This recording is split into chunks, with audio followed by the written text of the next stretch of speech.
yonent yàlla Muhammad sallallahu alayhi wa sallama dafa wax ci xadiisu Buxaari ak Muslim sayyidatuna Aïchata radiyallahu anha nettali ñu ko. sayyidatuna Aïcha mu ne bés dafa ñëw mu gis yonent bi sallallahu alayhi wa sallam taxaw di julli ba ay tànkam di metti di neewi mu ne yonent bi sallallahu alayhi wa sallam lu waral lii te yow yàlla jéggal na la sa bàkkaat yi jiitu ak yu mujj yëpp. yonent bi ne ko afala uhibbu an akuna abdan shakura, xanaa bëgguma nekk jaam boo xamante ne dafay sant xéewalu yàlla yi. jaamu yàlla xaqiqatan li mu war a nekk mooy ngir fësal sant ak yàlla, ngir fësal gërëm yàlla, ndax imaan bi yàlla moo la ko may, wér gi moo la ko may, mbëggeel gi moo la ko may, lépp moo la ko may nga jaamoo ko ngir sant ko. loolu mooy jaamu yàlla. moo tax yenent yàlla Suleymaan waxoon rabbi awzi'ni an ashkura ni'mataka allati an'amta alayya, yow yàlla maa ngi lay ñaan nga dimbali ma, nga yombalal ma may mën a sant xéewal yi nga ma xéewalal. ba tey jaamu yàlla mooy sant yàlla. may gi xéewal la, xañ gi sax xéewal la. yàlla lim lay xañ daf la ko xañ ngir ne xañ nga ñàkk ko moo gën ci yow.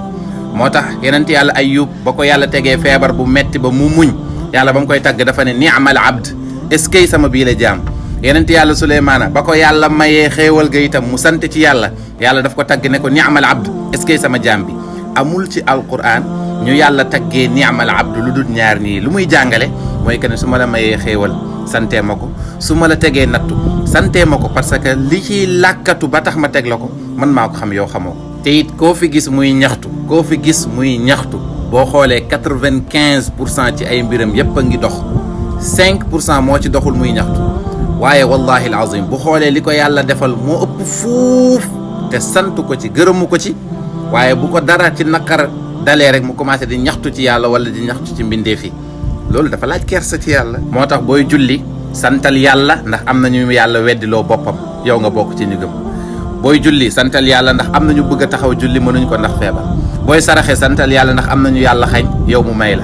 booy julli ci yenent bi, booy lekk, booy naan, booy nelaw, lépp def ko ngir sant yàlla, ndax xéewalu yàlla la nga war ko fayee sant. moo tax Iblis ba muy defiyee yàlla daf ko ne dinaa leen dikkee kaw ak suuf, ndeyjoor ak càmmoñ, ci kanam ak ci ginnaaw, summa laa tajidu aktharahum shakirin. ñu gën a bëri ci ñoom doo fekk ñuy gërëm, même bu ñuy jëf dañ ciy vanté wu man je suis un bon musulman, je suis pratiquant, damay julli. sëñ bi amul dara looy def fekk yow yaa ko may sa bopp. du gëm-gëm bi, du wér-gu-yaram bi, du espace bi, du dara, lépp yàlla moo la ko may. kon salli shakira, pour loolu la yàlla waxoon yenent yàlla Moussa, xuz ma aataytuka wa kun min ash-shakirin. jëlal li ma la may te nga bokk ci ñiy gërëm. képp kuy jaamu yàlla pour gërëm nag da ngaa yàgg.